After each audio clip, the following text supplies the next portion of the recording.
Olá, eu sou Cecília Celeste e aqui nesse canal nós costumamos falar sobre leituras. Mas hoje, excepcionalmente hoje, eu vou falar sobre um filme inspirador, um filme que leva a uma profunda reflexão. Sabe de que filme eu estou falando? Coach Carter. É uma história real de um técnico de basquete, o Ken Carter, que ele era dono de uma loja de esportes. Ele tinha sido um jogador de basquete da escola da região ali que ele morava. Ele foi um cara que se destacou nos esportes, que se deu super bem na vida, assim como empresário no ramo de artigos esportivos.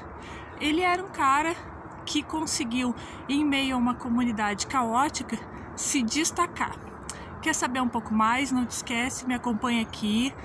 Deixa teu like, compartilha esse vídeo para a gente fazer essa reflexão profunda sobre o medo e sobre ser agente de transformação.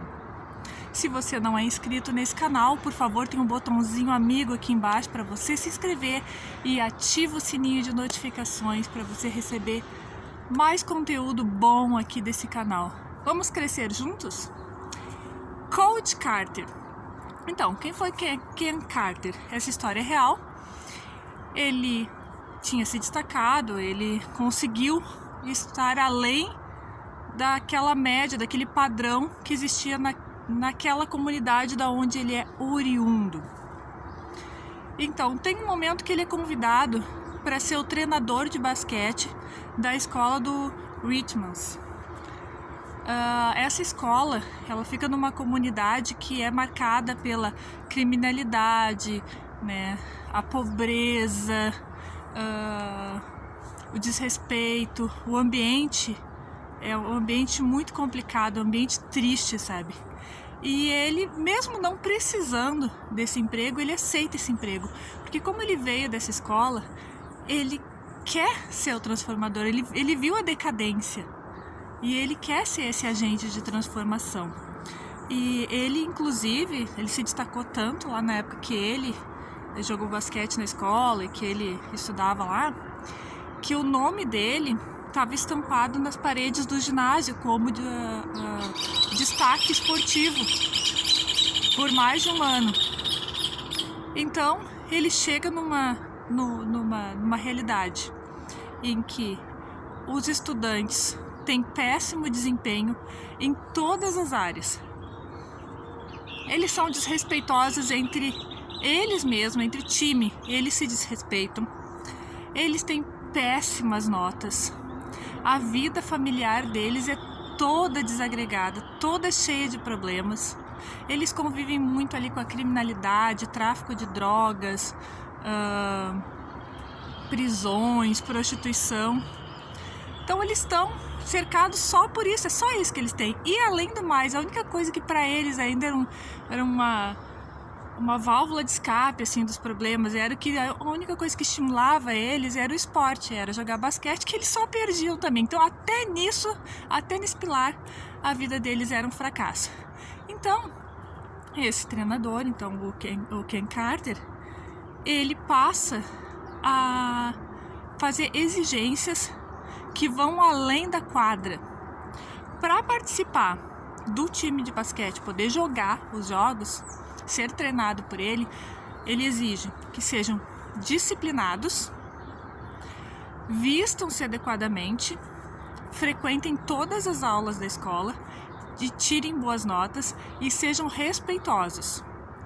E além do mais, ele exige que seja assinado um contrato com esse comprometimento dos estudantes, assinado pelos estudantes e pelos seus pais, para que ele possa treinar, e ele se compromete a fazer daquele time um time campeão. Nem preciso dizer que se virou filme, é porque o time se tornou sim campeão, tá? Do pior time ali da comunidade, ele se tornou campeão e conseguiu participar, inclusive, da Liga de Basquete Estadual, concorrendo com grandes escolas, com escolas bem estruturadas, sabe? Escolas que tinham outra realidade. Mas por que ele faz isso? Por que ele exige que outras áreas ali também sejam trabalhadas? Porque ele parte do princípio que quando você faz uma determinada coisa de uma forma, você tende a fazer todas as outras coisas da sua vida seguindo esse mesmo padrão. Que isso é normal. Se você faz uma coisa de um jeito, você tem a tendência a você fazer todas as outras coisas na sua vida daquele mesmo jeito. Então, para ele não bastava ele treinar lá arremesso, corrida e tal. Eles tinham que ter as outras áreas da sua vida também bem estruturadas. Porque a ideia dele ali, quando ele aceitou aquele emprego, não era simplesmente trazer um troféu ali para dentro daquele ginásio. Era fazer daqueles meninos homens, e homens que estavam além da sua realidade, que não aceitariam mais a sua realidade. Homens capazes de se desenvolver. Tanto é que esses meninos acabam indo para a universidade, que logo que ele chega, ninguém cogitava isso. Nem os professores, que foram super resistentes com ele a informar, né, como é que estavam os desempenhos dos estudantes. Não estavam nem aí, achavam que não estou sendo pago para isso. Então usavam aqueles métodos antigos, né, pedagógicos antigos, e achavam que ele tá bom, essa gente aqui vai ser carroceiro mesmo, aquela ali vai ser dona de casa mesmo. Sabe que eu já ouvi isso? Eu já ouvi isso. Esse estudante vai ser carroceiro, esse a gente não precisa se preocupar, porque essa aqui vai ser dona de casa. Horrível, né? Mas existe isso. E lá era visível isso. Nem a direção daquela escola lá onde o Ken Carter estava trabalhando, que é a direção que contratou ele para treinar o time, estava interessada em se envolver. Porque era cômodo continuar como está. Era cômodo ser uma das piores, ou talvez a pior escola ali da região. Era cômodo porque ninguém mais achava que os estudantes lá davam para alguma coisa. Todo mundo, né, os pais, os professores, a direção e os próprios estudantes estavam conformados que a vida deles ia ser aquilo ali. Que a vida deles ia ser ali, joga um basquetezinho, daí termina o tempo do colégio, vai vender uma droguinha, vai passar um tempinho no cadeião, né? Vai se prostituir menina, beleza, tá tudo bem, né? Aquela coisa assim, sabe? Tudo bem, a nossa vida é uma porcaria, mas a gente continua assim porque a gente é feliz. E ele não, porque ele veio dali e ele conheceu uma realidade muito melhor. E ele conseguiu fazer essa transformação nos estudantes, abaixo de muita resistência. E o que ele focava sempre, que ele sempre perguntava e me chamou a atenção lá desde o início do filme, e que isso incomodava muito os estudantes, é quando ele, no meio do treino, porque tinha aquela situação, né? Quem desrespeitasse aquelas regras era punido com exercícios físicos muito rigorosos. Então, cada vez que desrespeitasse uma daquelas regras do contrato, mais exercícios físicos rigorosos. Adivinha quem é que tinha mais fôlego e estava mais bem preparado fisicamente na hora dos jogos? Aquele time! Olha só que interessante. Vamos trabalhar todos os pilares das suas vidas. Mas voltando àquela pergunta que ele fazia, que deixava os estudantes incomodados, e que me chamou a atenção lá desde o início do filme, ele no meio do treino, ele perguntava: qual é o seu maior medo? Vou perguntar para você agora, você que está aqui me assistindo, qual é o seu maior medo? Você seria capaz de dizer agora? De verdade, do fundo do coração, você sabe qual é o seu maior medo? É claro que você sabe. Mas você tem coragem de contar para alguém qual é o seu maior medo? Porque às vezes a gente finge que não tem medo, mas todo mundo tem algum medo. E o ponto emocionante do filme é quando os estudantes têm aquela virada assim, né?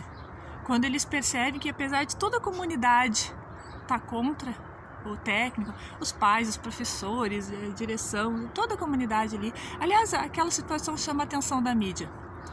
Os estudantes sacam, poxa, mas é a minha única chance de ser diferente. Então, é que eles respondem qual era o maior medo deles. dentro daquela realidade triste e hostil, o maior medo que eles tinham era de brilhar e deixar intimidados as pessoas que eles amavam. Porque se eles brilhassem, eles iam ser muito diferentes, iam ter uma realidade muito diferente das pessoas com as quais eles conviviam, as pessoas que eles amavam. E eles tinham medo de desapontar nesse sentido, de se tornar um muito diferente. E isso é muito profundo, é muito interessante. E eu quero deixar aqui outra reflexão. E talvez essa vá para a tua vida.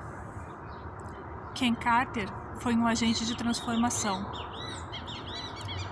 Você, na realidade que você convive, pensa aí no que achar melhor para você, se é profissional, se é na vida pessoal, não interessa, na realidade que você convive. Você é um agente de transformação da realidade que você convive? Você é um agente de transformação da sua realidade? Você é um agente de transformação de tudo que há ao seu redor? Quando você passa a participar de um determinado grupo, você contribui para a melhoria desse grupo positivamente e efetivamente, você transforma aquele lugar, você é o café da água quente. Outro dia eu falo sobre essa metáfora. Quem é você? Se avalia. Beijo, fica com Deus.